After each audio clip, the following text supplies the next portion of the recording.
Samarqandda qildiringlar-chi dedi. Eka Qo'qonda, Bag'da, Farg'onada qildirdik. Keyin ko'rib shu bir genetik bo'yicha. Chap tomondami yo'qroq? Ha, oyoq mana hozir kirganimda qoqinib ketyapti, yurolmay qolyapti-da chap tomonda. Qachon boshlandi bu? Bilasizmi? Bo'ldi shekilli.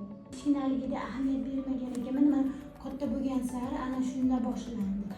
Nima gapirishi 5 yoshdan o'tib 3 yoshdan keyin gapirgan sekin. Hozir ham gapiradi. Juda riski, uzun so'zlarni to'g'ri qo'shib nima qilib gapiradi.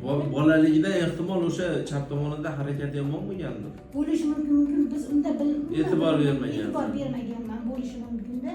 Necha yoshda yurganmi? 2 yoshdan oshganda yurgan. Qaysidir doktor aytyapti, tarqoq skleroz deyapti, qaysidir doktor leykoziterapiya bo'lishi mumkin deyapti. Qaysidir doktor bu eski narsa, insult bo'lganmi, qon quyganmi degan mazmunda aytyapti. Lekin bitta katta ehtimol bilan bola mana o'tirgan joyda ham muvozanatni yo'qotib qo'yib, yiqilib tushlar paydo bo'lganda o'sha bitta absolyut bola orqaga ketayotganini tasavvur qilinadi. Ya'ni rivojlanib boryapti kasallik, eski narsa emas bitta. Shuning uchun hozir bizga kerak bo'ladi DNK diagnostika. Shu o'zimizda topshirsak bo'ladi.